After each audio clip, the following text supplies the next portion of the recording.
Boa tarde, que Jesus nos abençoe. Bem-vindos, desencarnados e os encarnados. Paz e luz para todos nós, é muita alegria, né? A gente tá aqui. A gente já tem uma semanazinha que já está vindo, acho que tem uns 15 dias que a gente já está aqui, mas pelo menos a nossa amiga aqui está chegando, então seja bem-vinda. A gente vê a quantidade de pessoas e diz assim, mas não vem quase ninguém. Mas não vamos esquecer dos desencarnados que aqui se encontram, né? São muitos, bebendo dessa fonte que é o Evangelho, e os nossos amigos aí em casa. Deixa eu ficar mais para frente, para depois o povo não dizer que eu não estou me vendo. Todos sejam bem-vindos. Vamos iniciar com a nossa prece, pedindo a Deus, a Jesus, que nos conceda sabedoria, discernimento. Antes da prece, vamos falar um pouquinho dos trabalhos, né? Até para a nossa irmã poder divulgar melhor também, que está subindo hoje. Os nossos trabalhos são segundas e quartas, das 19h30 às 20h30, aos sábados, das 15h30 às 16h30. Estamos a estudar o Evangelho, o capítulo 5, né? Estamos numa sequência. Hoje a gente está com o item 19, que vai ser o mal e o remédio, com o nosso irmão Alain. Eu que vos falo, sou Cristina. Para quem conhece, para quem não conhece, continua sendo Cristina. Estamos com uma quantidade de pessoas, né? De 40 aceitando na nossa casa, 40 pessoas. Não estamos atingindo essa quantidade, então quem quiser, né, se propor e estiver em condições de vir para esse estudo, estão todos convidados, dentro do que é trazido pelo governo, né, pela Organização Mundial de Saúde. Tem que ter menos de 60 anos, não ter nenhuma dificuldade, né, estar bem de saúde, não ter problemas respiratórios. Crianças até 10 anos não podem vir, mas a partir dos 11 anos já tem condições de vir, né? Não estamos com o trabalho da evangelização, mas o pessoal da evangelização posta sempre no Instagram do centro, né? É esse que a gente está divulgando hoje, o estudo do Evangelho. Então, tem sempre alguma orientação trazida pelo centro. A casa vai estar sempre aberta nesses dias. A gente só pede que não chegue tão cedo, porque como a gente está tendo restrição em estar movimentando muito dentro da casa, a gente, depois que termina o trabalho, a gente vai ter que higienizar as cadeiras, fazer as limpezas que são necessárias. Então a gente abre meia hora antes, não é isso?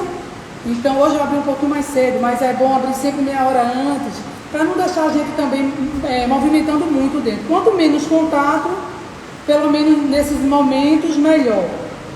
Mas vamos lá. O nosso passe é coletivo. A água fluidificada, ela está acontecendo, né? Mas a pessoa não pode trazer o vasilhame. A gente está cedendo aqui a água com um preço bem mais em conta, porque aí a gente não tem acesso de coisas lá de fora, como vasilhame, sacolas, né? Para a gente ter menos... Me escuta, sua moca. Menos contato possível com coisas externas. Basta a gente, né? Aqui. Que bom trabalhar em equipe, né? Todo mundo aí ajudando. Obrigada, gente. Vamos lá. Vamos elevar nosso pensamento a Deus, a Jesus. É maravilhoso, Senhor, te conhecer. Apesar das nossas dificuldades, das nossas deficiências, mas já sabemos o caminho a seguir. É maravilhoso beber desta fonte que é o teu Evangelho e dessa doutrina que nos consola e nos orienta sempre a sermos melhores.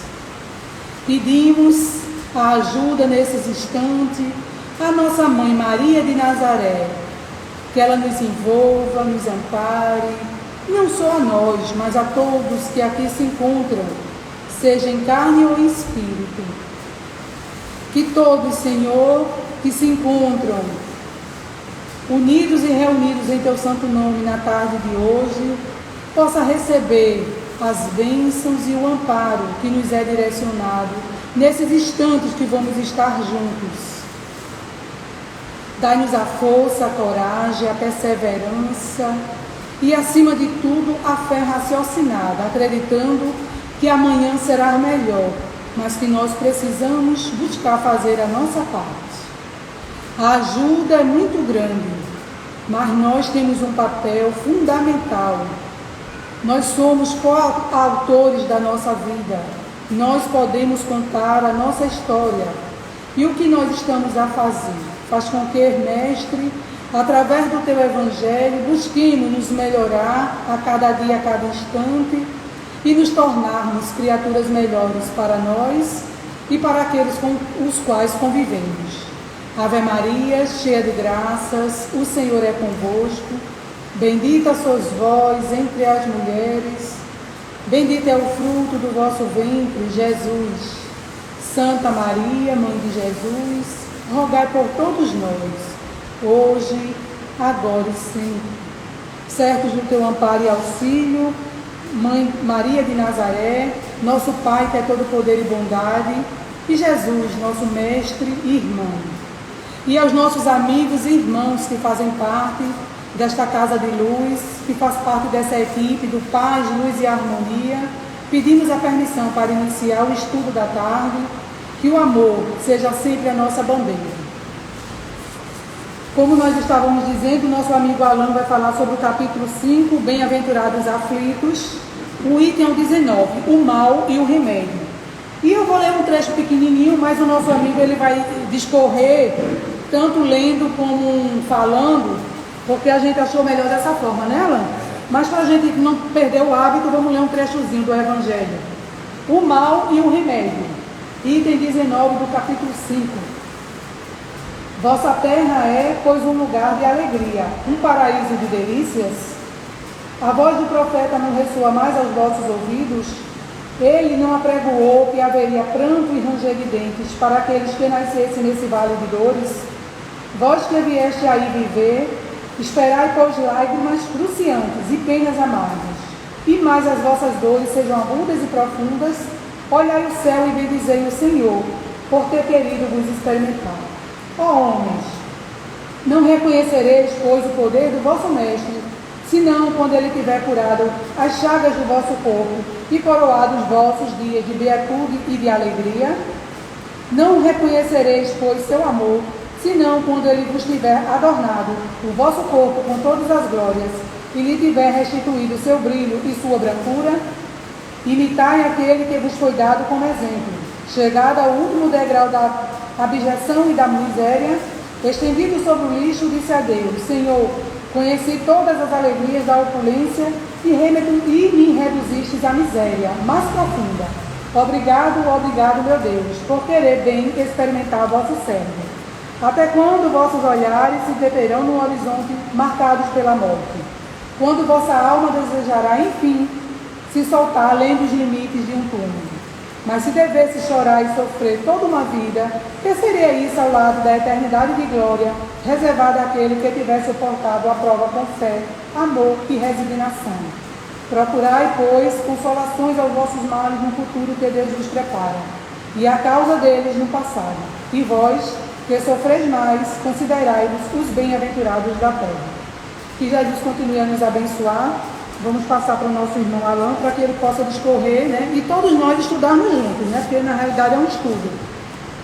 Deixa eu ver se está filmando direitinho aqui, tudo certo. Boa noite a todos. Que a paz e a luz de Jesus permaneça sempre em nossos corações e mentes, hoje, agora e sempre.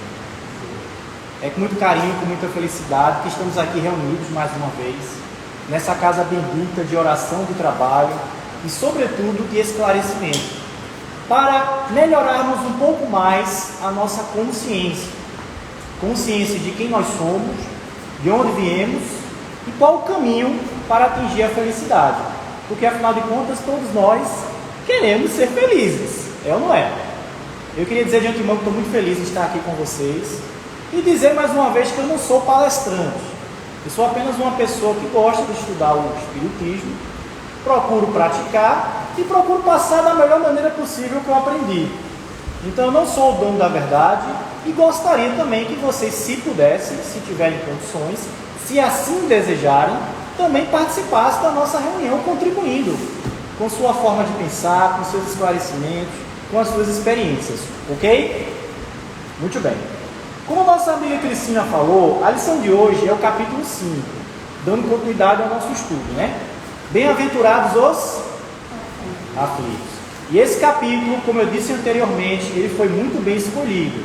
Ele tem um motivo muito importante de estar aqui sendo estudado hoje, que é consequência justamente dos nossos sofrimentos, né? Mas também por conta da pandemia, ocasionada por esse vírus. E vamos para o capítulo 5, item 19. O mal e o remédio. O mal e o remédio.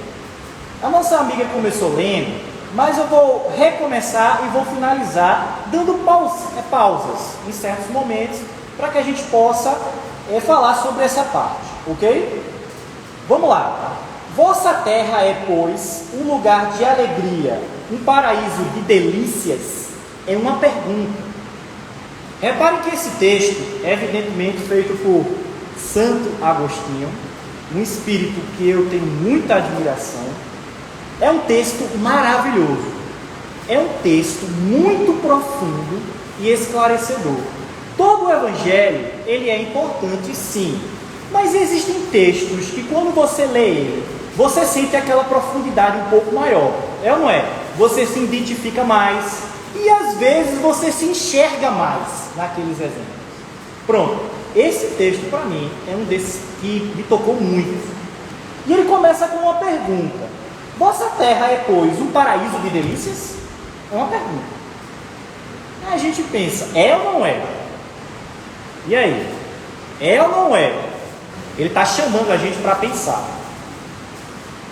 A voz do profeta não ressoa mais aos vossos ouvidos? Ou seja, os profetas que falaram sobre o Evangelho há muito tempo, eles falaram coisas esclarecedoras. Será que hoje a gente não lembra mais deles? O que eles falaram sobre a terra? A gente não lembra, né? Ele não apregoou que haveria pranto e ranger de dentes para aqueles que nascessem nesse vale de dores. Nesse vale de dores. Então, ele está querendo nos dizer o quê?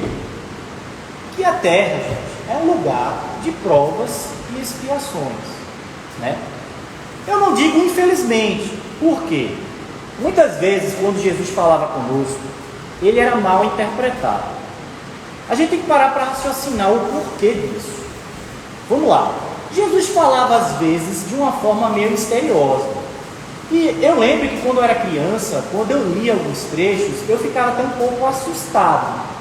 Quando, por exemplo, Jesus dizia que o pecador iria para o fogo eterno do inferno. Isso assusta um pouco. Da mesma maneira que uma pessoa despreparada, quando lê isso aqui, a primeira pergunta é: a terra é um mundo de paraísos? A pessoa, eita, é não. Então, é um lugar de sofrimento, então eu tenho que me conformar que aqui é um lugar horrível. Não, não é exatamente isso que o Evangelho quer dizer. Quando Jesus, veio até nós de forma física, ele escolheu um povo específico para encarnar. Que povo era esse? Vocês lembram que povo era esse? Que é considerado entre eles os escolhidos. Os hebreus. Aí eu vos pergunto, por que Jesus, num mundo tão grande, escolheu os hebreus para encarnar? Não é reencarnar, é encarnar. Por quê? Porque já tem uma ideia monoteísta, né? Os hebreus já têm essa forma. Muito bem. Quem pode trazer esse esclarecimento para a gente é Emmanuel, no livro O Caminho da Luz, A Caminho da Luz, que é um livro que eu recomendo muito, onde Emmanuel conta toda a história da humanidade, desde o iniciozinho, agora do ponto de vista não humano, não do historiador tradicional, mas do ponto de vista espiritual. Ou seja, o que acontecia nos bastidores do lado espiritual durante os eventos históricos. Então ele esclarece esse ponto. Em primeiro lugar, o povo hebreu foi o primeiro povo, dito assim, que adotou uma cultura monoteísta. Então é mais fácil você trazer o Evangelho para um povo monoteísta, que já avançou um pouquinho. Mas Emmanuel esclarece que tem um outro motivo que pouca gente sabe. Quem lê o livro não, vai saber. Mas pouca gente sabe desse detalhe. Emmanuel fala que Jesus percebeu que dentre todos os povos, o que tinha mais orgulho era o povo hebreu. Ele percebeu que aquele povo, dentre os doentes, era o mais necessitado. E a gente sabe que Jesus não veio para os sãos, ele veio para os doentes. Veja que foi tudo muito bem calculado, muito bem calculado. Então, ele se fez nascer em um povo que havia necessidade maior do Evangelho. Quando ele chegou nesse povo, ele se deparou com uma situação que para nós a gente não pensa muito, com a cultura daquele povo. Ora, hoje em dia a gente fala línguas modernas, português moderno, a gente fala em outros países, italiano, francês, espanhol, línguas complexas que permitem construções difíceis de entender, inclusive. Mas Jesus, ele caiu num povo onde a língua era muito difícil de ser falada. Era uma língua muito arcaica, com poucas construções suaves. Era uma língua muito grosseira. Então, quando Jesus veio até aqui entre nós, ele teria que se comunicar com a língua do povo, porque senão seria mais difícil se entender. Então ele usou aquela língua muito rudimentar, onde não existiam nuances do tipo assim: olha, eu preciso amar menos você e amar mais a Deus para seguir o caminho correto. Você fala de maneira mais suave. Naquela época não existia amar menos, existia odiar ou amar. Então imagina você conversar com o povo sobre amor, onde a própria língua não tem muito amor em si. Então muitas vezes Jesus se deparou com momentos em que ele tinha que passar um ensinamento profundo, mas a língua era restrita. A língua não permitia essas construções complexas. Então ele tinha que falar frases da melhor maneira possível, que aquele povo pudesse entender. Então essas frases às vezes, hoje, soam como grosseiras, soa como se fossem ensinamentos equivocados. E é por isso que Allan Kardec, nesse livro aqui maravilhoso, O Evangelho segundo o Espiritismo, tem um capítulo inteiro dedicado à moral estranha. Por quê? Porque certas frases e ensinamentos de Jesus parecem estranhos, mas são estranhos apenas da aparência. Pronto. Tendo isso em mente, a gente tem que ler esse texto dessa forma, não pegando ele exatamente ao pé da letra, porque pode assustar, mas realizando uma análise um pouco mais detalhada, um pouco mais figurativa. Então vamos lá. Ele fala assim: vós que viestes a viver, esperai, pois, lágrimas cruciantes e penas amargas. E mais as vossas dores sejam agudas e profundas, olhai o céu e bendizei o Senhor, por ter querido vos experimentar. Ó homens, não reconhecerei, pois, o poder do vosso mestre, senão quando ele tiver curado as chagas do vosso corpo e coroado os vossos dias de beatitude e de alegria. Essa pergunta aqui, ela encerra uma ironia. Repare que a gente só reconhece o mestre quando ele traz para a gente um benefício. Eu só vou considerar esse cara mestre se ele me curar. Se ele trazer a cura da minha doença, curar toda a minha família, me dar um carro e me dar uma casa, aí ele é meu mestre. Então, repare que o Santo Agostinho, ele faz essa pergunta a você. Quer dizer que você só considera mestre esse tipo de pessoa? Aí vamos lá. Não reconhecereis, pois, seu amor, senão quando ele vos tiver adornado o vosso corpo com todas as glórias, e lhe tiver restituído seu brilho e sua brancura. Imitai aquele que vos foi dado como exemplo, Jesus. Chegado ao último degrau da abjeção e da miséria, estendido sobre o lixo, disse a Deus: Senhor, conheci todas as alegrias da opulência e me reduzistes à miséria mais profunda. Obrigado. Obrigado, meu Deus, por querer bem experimentar o vosso servo. Vocês conseguem entender a grandiosidade dessa frase? Jesus não tinha nada a expiar e a ser provado, nada. Ele já era um espírito puro. Ele agradece a Deus por aquela dificuldade que ele estava passando, por aquele momento que ele estava passando quando ele foi crucificado. E foi perseguido também antes. Vocês conseguem entender o quanto é difícil para nós, espíritos ainda em progresso, dizer isso? Dizer isso. É difícil demais, gente. Sabe por quê? Porque a gente ainda se enclausura dentro de um mundo pequeno, dentro do nosso próprio mundo, onde ele é restrito apenas, não digo apenas, mas 90% a coisas materiais. Porque você pensa, para me considerar feliz, eu tenho que ter um carro bom, eu tenho que ter uma casa boa, eu tenho que de vez em quando viajar, né? O meu trabalho não pode ser um trabalho longo. Se possível, trabalhar não 8 horas, mas 4 horas por dia. A gente pensa assim. E é aquela história. Não estamos pregando que você não deva procurar o melhor para si. Não, você deve procurar o melhor para si. Mas tendo a consciência que as coisas materiais são passageiras. Você não deve se apegar. Você deve cultivar a alma. Esse é o verdadeiro tesouro que Jesus prega e ninguém entendia na época. Que é o tesouro que as traças não corroem e o ferro não destrói. É isso que ele queria dizer com tanta veemência. É os tesouros do céu. Então, Jesus é muito profundo, mas também muito simples, quando fala sobre esse tema, sobre a questão da verdadeira felicidade. Reparem que o mais importante de nossas vidas não é o nosso emprego profissional. O mais importante das nossas vidas não é os momentos de lazer. O mais importante da nossa vida é estudar isso. Isso é o mais importante para você. É o mais importante para mim. É claro que nem todos reconhecem. Claro. Repare que, por não estudar isso, o sofrimento, ele é deveras grande, gente.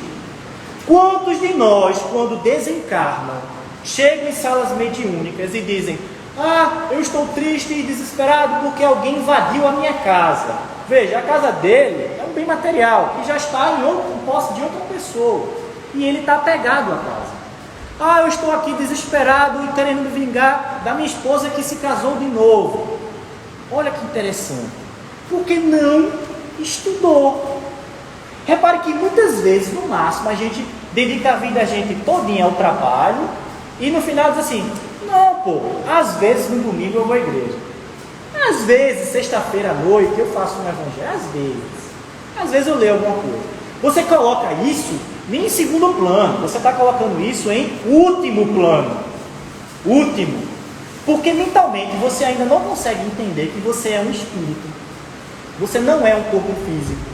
Você está aqui passando por uma experiência temporária, mas a sua verdadeira essência é imortal.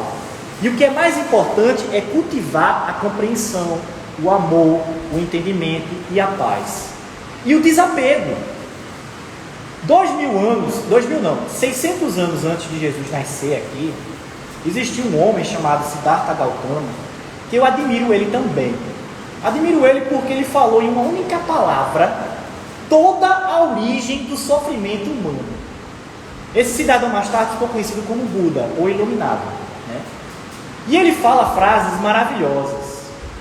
Ele diz assim em uma delas: nem os teus piores inimigos podem te causar tantos danos quanto os teus próprios pensamentos. Buda, há 600 anos antes de Jesus, já sabia que o pior inimigo não é um ladrão, não é um político, não é o seu vizinho, não é a sua esposa. O pior inimigo seu é você mesmo.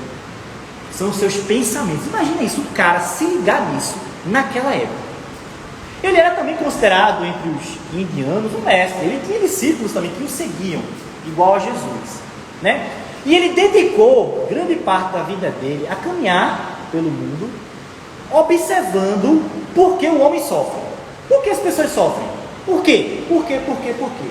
E ele conseguiu descobrir com uma única palavra, que eu acho fantástico e vale a pena a gente sempre relembrar isso.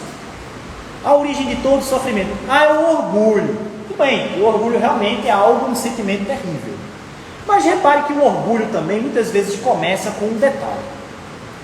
Com um apego. Apego às coisas materiais e às pessoas. Pronto, o Buda disse: a origem de todo sofrimento vem do apego. É o apego. Porque esse homem que eu citei outrora estava reclamando da casa, está triste. Por que ele está em sofrimento? Porque teve apego à sua casa. Por que aquela pessoa que diz que quer se vingar da esposa porque a esposa casou de novo? Apego à esposa, apego a uma pessoa. O apego, ele está limitado apenas à posse. É meu. Você enxerga aquilo como um objeto e não como um espírito que tem sentimentos, como que tem alma, que tem sensações, que tem direitos, que tem essência. É por isso que é tão difícil entender que é possível amar sem ter apego. Eita, que negócio difícil. Eu estou falando aqui, gente, porque eu leio, eu estudo, eu estou tentando explicar o que eu entendo um pouco. Mas eu não consigo ainda praticar em sua essência total. Porque eu ainda sou uma pessoa muito materialista. Eu ainda tenho os meus apegos. Eu ainda, infelizmente, não consegui atingir aquele grau que eu gostaria. Mas eu já consigo, como a nossa amiga falou aqui no início, ver o caminho. Eita, eu já consigo vislumbrar a luz. É ali que eu tenho que seguir, não aqui. É ali. Eu ainda não cheguei lá, mas eu consigo ver a luz por conta disso daqui. Disso daqui. Antes de estudar o Evangelho, eu era outra pessoa. Eu tinha muito mais dificuldade, muito mais problemas, muito mais sofrimento por não ter estudado isso. Isso é o seu roteiro principal para ser feliz. E essa lição, ela traz uma essência maravilhosa, aonde a gente vai ver o porquê dos nossos sofrimentos e qual é o remédio. Então, dando continuidade à leitura, vamos lá. Até quando vossos olhares se deterão nos horizontes marcados pela morte? Eita, ele caiu aqui num ponto que muita gente sofre. Até quando os vossos olhares se deterão nos horizontes marcados pela morte? Até quando eu vou ficar focando somente a morte? Até quando eu vou ter medo da morte? Por que eu tenho tanto medo da morte? Jesus nos ensina que a vida continua. A própria doutrina nos fala isso. Mas repare que a gente vive com esse medo constante. Por mais que a gente estude o Evangelho, a gente fica com esse medo, né? Quando vossa alma desejará, enfim, se soltar além dos limites do seu túmulo. Mas se devesse chorar e sofrer toda uma vida, que seria isso ao lado da eternidade de glória reservada àquele que tiver suportado a prova com fé, amor e resignação? Outra pergunta muito importante, vê só. Mas se devesse chorar e sofrer uma vida toda, por exemplo, eu vivo 100 anos, passei minha vida toda sofrendo. O que seria isso ao lado da eternidade de glória reservada àquele que tiver suportado a prova com fé, amor e resignação? Aí eu lembrei de uma frase de Jesus, para encaixar perfeitamente aqui. Que o corpo sofra, mas que o espírito se eleve. Então, eis aí o ensinamento de Jesus. Por mais que o seu corpo sofra, mais que aquele sofrimento eleve a sua alma, traga para você conhecimento, traga para você esclarecimento, principalmente do desapego, melhor. Você está saindo do lucro. Vamos falar agora de dinheiro, em termos de economia. Está no lucro. Mas Alain, é tão ruim sofrer. Realmente é ruim sofrer. Mas compara, você é imortal. Não tem um limite. Não tem. Você não vive 1000 anos. Você não vive 2000 anos. Você não vive 1 milhão de anos. Você é imortal. Pega lá 10 milhões de anos. 100 anos de sofrimento é o quê? Sério, vamos ser bem lógico aqui, bem racional. 100 anos de sofrimento é o quê? Em 1 milhão, 10 milhões de anos. Hein? Se por um momento se desprender do corpo e raciocinar, vou fazer, meu Deus, realmente, vale a pena. Vale a pena passar por essa dificuldade. Vale a pena reencarnar numa família onde tem aquele cidadão, aquele espírito que eu tenho um problema com ele muito sério. Vale a pena. Vale a pena suportar qualquer tipo de doença. Porque eu vou me libertar. Eu vou renascer. Eu vou ser batizado. Batizado, que ele diz aqui, batizado com a expiação e a prova. Vê que coisa bonita. É muito lindo. Mas eu acho que eu já estou falando muito. Eu gostaria de convidar vocês para participar também do nosso debate, da nossa conversa. Alguém gostaria de falar alguma coisa? Por favor. Macário está olhando para mim com muita vontade. Essa lição é muito grandiosa. Quando a gente conversa com o Evangelho, essa compreensão de entender, a gente vê, tá certo, que o sofrimento, eu quero tomar a palavra sofrimento, porque não tem uma palavra para colocar, mas é ele, tá certo, que vai fazer a escola. Então, a gente começa a compreender que o que é mal, é muito difícil a gente dizer que o mal é bem. É muito difícil. Mas quando a gente começa a estudar o Evangelho, a gente vê que aquilo que aconteceu, o que foi mal, o que não foi mal, o que foi bem, fez a gente aprender aqui.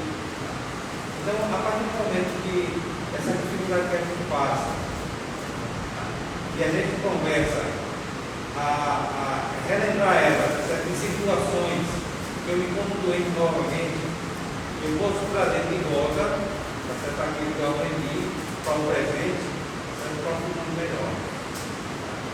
Então, a gente vê que o Evangelho de Jesus, Deus quando pregava para a gente, é muito bonito a pregação do Evangelho. Você falou sobre o Lula, a gente quer buscar, você está iluminação da gente. E o Espiritismo me fez, buscar, entender os porquês da vida. Para que isso? Por que isso? Para que isso? Para dar sentido da nossa existência. Porque o planeta Terra, a gente sabe que está ficando planeta de jogos de crianças. Mas é o remédio que a gente precisa. É o remédio. Não é o mal. É o remédio que a gente precisa. Então, estamos em busca da felicidade. Todos nós. A humanidade mesmo. A partir do momento que a gente pode estudar Jesus, como o Siddhartha também, que gostou, ele viu que felicidade está em amar o próximo, a caridade. A partir do momento que a gente começar a trabalhar isso, porque a gente está muito preso, está sendo material, egoísmo, egocentrismo, orgulho. A partir do momento que nós estudamos o Evangelho, começar a quebrar isso aí, a gente começa a ficar limpo dentro do outro. E começa a ver, certo? Que a partir do momento que a gente trabalhar o amor próprio, a cuidar do outro, a gente começa a estar numa sintonia para certo de equilíbrio. Porque é isso aí, tá certo? Que é felicidade, é equilíbrio. Aí a gente vê, tá certo? Pessoas que passaram por aqui, que passam por aqui, está naquela situação de ajudar. A gente vê as irmãs Lúcia, a gente vê o Francisco Xavier, pessoas se dedicaram para ajudar o outro. E a casa espírita nos convida a trabalhar em prol do outro. Então nos convida para cuidar do filho, nos convida para campanha da sopa, nos convida para fazer passe, nos convida a estar na frente falando para as pessoas como deve direcionar a vida para essa busca incessante dessa felicidade. Então a felicidade, para se buscar ela, está nas coisas mais simples. Como se falava orgulho, egoísmo, egocentrismo, aqui se prende muito. Tá? Como você falou agora, está sendo o apego. Tá? Então, quando a gente quer uma verdade, tem que abrir as mãos. Tá? Porque a partir do que a gente começa a fechar as mãos e dizer, eu amo, você está prendendo, está sufocando. A partir do que você começa a abrir as mãos, você se deixa aquela leveza. Então, o amor é isso. Assim seja, Ricardo. Bom, você falou agora há pouco que somos materialistas, no sentido que a matéria ainda tem uma influência muito grande na vida. A gente diz assim, tu não é espírita, tu não estuda, desapega das coisas, mas não é bem assim, a gente não atingiu esse ponto, a gente está a caminho, como você disse. Eu estou vendo a luz lá no final do túnel. Antes eu não via, quando eu não conhecia nada da doutrina, era só escuridão. Mas eu ainda não atingi essa maturidade ainda. Estou no caminho, estou no aprendizado. A gente escuta muito isso. Tu é espírita? Parece que eu sou santo, já sou terminado. Né? Aí quando eu disse aqui no começo do texto, ele faz uma pergunta se a terra é um paraíso de delícia. Né? Quando eu sofro, parece que a minha dor é a maior de todas. A dos outros não tem dor. O meu vizinho trocou de carro. Meu outro vizinho tem uma casa na praia. O outro tem um filho estudando, capaz de se formar. E eu sou, a minha família passa dificuldade. Eu estou sofrendo alguma doença. Então parece que a minha dor é maior. Ninguém sofre. Todos são felizes. Só que a gente não se esquece que todos nós sofremos aqui na terra. O meu vizinho que trocou de carro, que tem uma casa na praia, aquilo, ele tem o sofrimento dele. Eu não estou vendo, mas ele tem vivendo a dificuldade de Deus. Todos nós estamos aqui nesse planeta passando por dificuldade. O que se esperava no hospital? Como eu tenho um texto aqui no Evangelho que ele diz, o que se esperava no hospital a não ser de doente? A gente está no hospital. Então a gente tem que começar a ver que todos nós sofremos. Não devemos desistir da luta, nem se achar o coitadinho. É isso que ele está nos trazendo. Vamos batalhar, vamos buscar. Todos nós estamos aqui para aprender. Então, a terra não é um local feliz. Por mais que aparentem pessoas que superam situações, que são aparentemente felizes, mas não são. Às vezes a pessoa tem muito dinheiro, mas tem um vazio existencial, tem uma dor lá tão grande que ele não consegue superar e comete loucuras. Então, ninguém é feliz ainda. E porque a gente ainda não é feliz? Por causa do nosso orgulho, porque a gente desrespeita as regras de Deus, a gente quebra a lei divina. Então a gente não é feliz por isso. Mas a gente está numa escola, hospital, escola, presídio, compara a terra com tudo isso. Que é para a gente entender que a gente está assim para evoluir, para crescer. Mas que a gente escuta, e você deve escutar isso. Tu não é espírita, como se disser, tu não é perfeito, como é que tu faz isso? Como é que tu aceita isso? Tu comete esse que é ainda, claro, não tem perfeição. Ainda não vamos achar a perfeição. É verdade. Até porque o espírita, né, como a gente aprende, não é aquele que nasceu perfeito, é aquele que se esforça. É diferente. Para vencer suas más tendências, más inclinações. Então, realmente, Ricardo, eu já escutei muito e escuto muito isso ainda hoje. É interessante, né? Como a gente aprende uma lição valiosa aqui. Vocês conseguem perceber por que a lição anterior? Você lembra da lição anterior?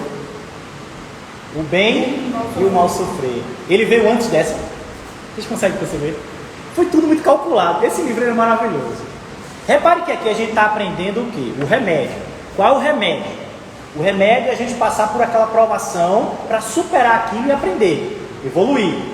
Mas aí existe o bem sofrer e o mal sofrer, que é diferente.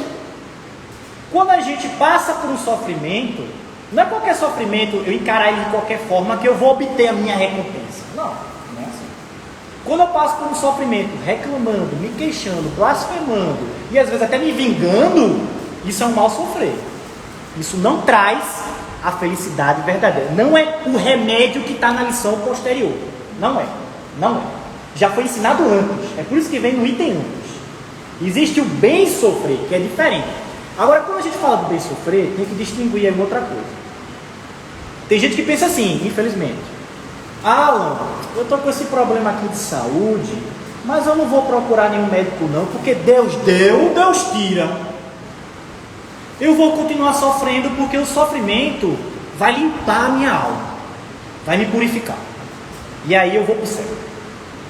Vocês estão percebendo a diferença de pensamento? É esse tipo de sofrimento que Deus, que o Evangelho está ensinando? É esse? É não. Esse é o bem sofrer? Muitas vezes é ensinado aqui no Evangelho. Eu não sei se vocês já viram essa lição, eu não lembro o item, mas eu lembro que eu li isso aqui. Que muitas vezes uma doença vem, isso é um irmão benfeitor explicando. Não é para você passar pela doença. Não é para você sentir os sintomas e passar meses naquela doença para expurgar algo. Não. Muitas vezes uma doença vem porque Deus quer testar a sua capacidade de resolver e de buscar uma solução para si. Deus está vos experimentando. Essa palavra experimentar existe, está aqui. Muitas vezes você não percebe isso.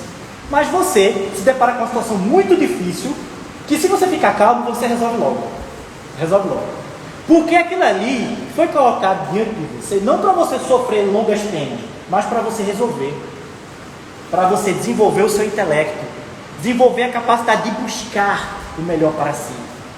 Então, muitas vezes, quando você respira fundo, calma. Recebi essa notícia agora do médico. Mas calma. Doutor, existe um tratamento para isso? Existe. A gente pode fazer assim, pode fazer assado. Você pode também procurar um outro tipo de tratamento, né? Ele desenvolve uma terapia holística ali para você, ou seja, com vários ramos, até espirituais. E você, em uma semana, 2 semanas, passa por aquele problema tranquilamente. e vai fazer um novo exame, cadê a doença? Cadê? Então repare que aquilo ali só foi momentâneo. Então não iremos nos desesperar. O desespero, tem um amigo nosso aqui, né, Orlando, que ele fala essa frase, eu amo. O desespero, gente, o desespero nunca resolveu, nunca resolveu no passado, não resolve agora e nunca vai resolver no futuro. Nunca. Desespero não faz parte do dia a dia de um cristão consciente. Não faz parte. Então que saibamos procurar o melhor para nós, mas que também, quando surge uma situação ao qual você não tem saída, você buscou de um lado, buscou do outro, consultou um médico, consultou outro, fez de tudo e viu que vai ter que passar por aquilo, aí vem o elemento chave que é ensinado aqui também. É ensinado aqui, é uma palavrinha: resignação. Essa palavra, gente, ela é tão profunda, ainda é tão difícil em nós, né? Principalmente em mim, assim. É difícil você ser uma pessoa resignada. Resignação não é comodismo. Resignação não é aceitar a doença sem fazer nada. Resignação é quando você tentou de tudo, viu que está fazendo o melhor de si, mas tem que passar por aquilo. É uma coisa que você tem que passar. Então você vai se acalmar. A resignação é você confiar em Deus, saber que você vai passar por aquilo, mas de cabeça erguida e tendo essa fé no futuro, fé em Deus, fé que aquele sofrimento tem um motivo, um porquê. Gente, muita bronca que acontece em nós, a gente, para passar por ela, basta pensar calmamente sobre isso. Por exemplo, eu não lembro, veio agora na minha mente, um jogador de futebol antigo, que ele era muito conhecido na época, eu não lembro, é um jogador bem antigo, e ele era uma pessoa tinha uma vida muito desregrada. Ele bebia bastante, arrumava confusão, fumava, ele não tratava bem a esposa, não tratava bem os filhos. E eu assisti uma reportagem com ele já com uma certa idade, dele falando desse período dele. Ele, depois que passou por muitas dificuldades, ele posteriormente ainda descobriu que estava com câncer. Ele falou assim na entrevista, eu achei tão bonito, tão incrível. Ele disse: graças a Deus que ele me deu o câncer. Quando ele falou isso, marcou muito aquela entrevista, me marcou muito. Graças a Deus que eu peguei o câncer. Aí o repórter perguntou a ele: mas por que você está dando graças a Deus por isso? Porque eu, antes do câncer, eu batia na minha esposa, eu me drogava, eu me prostituía, eu tinha uma vida totalmente desregrada. Quando veio o câncer, foi aquele murro, aquele soco no estômago que eu levei e me fez: e agora? E agora? Com todo o dinheiro que eu tenho, eu não posso resolver isso. Não posso. Foi quando ele disse que foi movido pelo primeiro sentimento que ele teve de espiritualidade. E foi onde ele começou a estudar o Evangelho e ele começou a perceber os equívocos dele. Repare, gente, que essa doença mudou a vida dele, mudou a alma dele, mudou o espírito. Aí lembrando Jesus de novo, o que ele disse? Que o corpo padeça, mas que o espírito se eleve. Ele está saindo no lucro com essa doença? Tá. Mas ele está saindo no lucro porque ele está executando o bem sofrer. O bem sofrer. Porque ele procurou médico, ele procura até hoje um tratamento, ele está fazendo tratamento, ele está vivendo da maneira que pode. Mas consciente, tranquilo, mudando as atitudes. Repare que ele está um bom tempo com câncer e está na vida carnal até hoje. Por que será? Por que será?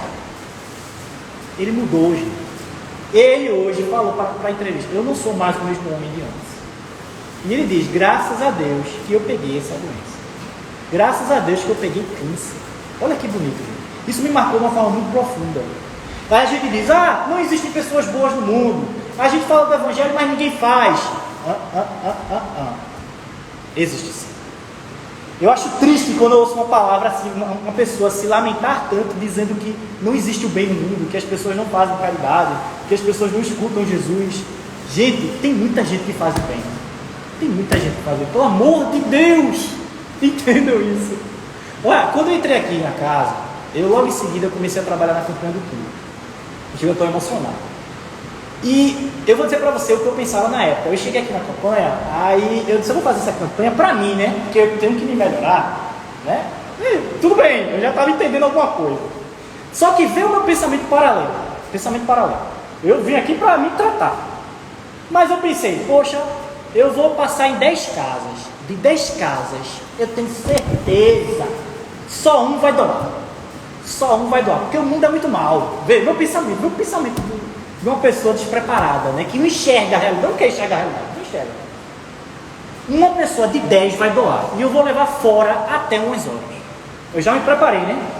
Vou levar fora, já me preparei. Botou uma carapaça em mim, né? Gente, quando eu fui pra rua, de 10 pessoas que a gente interpela, assim, que pede, Macaro sabe disso, profundamente.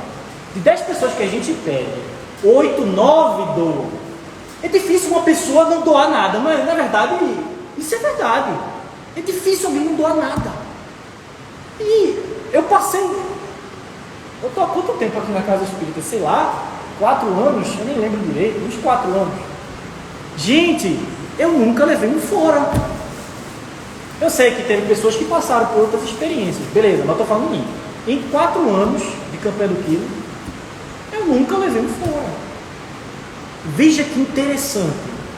Existe bondade no mundo, sim. É porque a gente, é como o Ricardo falou, a gente acha que a gente sofre muito e a gente só quer enxergar a gente e só quer enxergar o pensamento negativo e quer dominar a gente daquele jeito. E quando alguém vem de fora com uma palavra mais amena, querendo amenizar, a gente normalmente repele ele, porque a vibração da gente é outra, né? Então vamos pensar com carinho sobre isso. Micheline, você está olhando para cá com muito carinho. Eu estou sentindo que a sua voz está querendo aparecer. Boa tarde. Como o texto fala, né? É muito difícil para a gente aceitar o sofrimento, aceitar, entender que a gente tem uma eternidade pela frente e esse tempo que a gente está aqui é mínimo do que a gente está sofrendo agora, né? A gente próprio, como o Ricardo falou, o nosso sofrimento é o maior do mundo. Que acha que é vítima, e eu acho que a doutrina passa a ser um remédio, porque se a gente for analisar o que significa remédio, é como resolver, se a gente for usar a formação da palavra, ou em outras línguas, é como resolver, não é um medicamento que vai passar na dor de cabeça e eu não sei a causa, né? O remédio é eu poder ir buscar a causa disso e tratar a causa disso. Então a doutrina passa a ser da gente um remédio. Como eu vou resolver esse sofrimento? Esclarece muito para a gente. Eu acho maravilhoso. Todas as vezes que a gente vê em relação a isso, de ver pessoas que sofrem com alegria, com leveza. Porque eu antes de fazer, meu Deus, eu sou a pessoa que mais sofre no mundo, né? Eu fazia assim, quando eu morrer, eu vou para o céu. Eu não conhecia a doutrina. Eu vou para o céu, tem nada não. Estou sofrendo aqui, bora levar e sei. Para a minha vida era só sofrimento, eu não enxergava de outra forma. Aí eu disse, não, eu estou sofrendo quando eu morrer, eu vou para o céu, não é possível. Vai jogar. Porque a gente se acha vítima, né? Depois a gente começa a entender. Aí a gente recebe esse remédio, que é a doutrina, e começa a entender que o mal que acontece em nossas vidas tem um significado, tem um porquê, tem uma razão. E graças a Deus a gente começa a enxergar isso, porque a gente tira o amenizado de cada sofrimento que passa, começa a sentir mais leveza, está sofrendo, mas sabe que vai passar. Eu lembro que passava sofria tanto, chorava muito, meu Deus, parecia que o mundo ia acabar. Aí eu fazia assim, amanhã possa ser que esteja diferente, né? Amanhã, então a gente vai dando força na gente para seguir. Não é assim, o mundo vai acabar, amanhã aparece uma solução, amanhã eu vou melhor, eu vou ter mais ânimo, então respeito. A gente faz, e a gente aprende a ter fé, né? Porque é o que nos faz seguir em frente, é o que nos faz acreditar que tem uma razão de ser, tem um motivo. A gente não vai estudar para entender as causas anteriores, as causas atuais, às vezes a gente vai procurar 70, 80% do nosso sofrimento dessa vida. É o que a gente fez aqui mesmo, né? Nessa vida.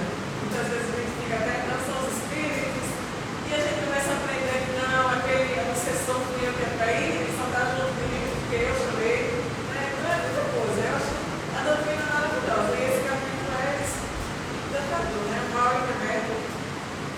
Pois é. Aí dando continuidade à leitura, porque daqui a pouco a gente vai finalizar, eu parei nessa parte aqui, né?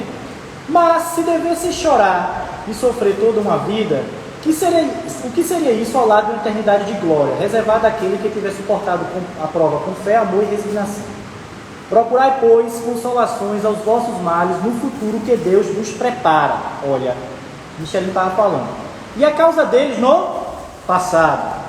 E vós, que sofreis mais, considerai-vos os bem-aventurados da terra, porque aquele que exerce o bem sofrer terá os louros no futuro.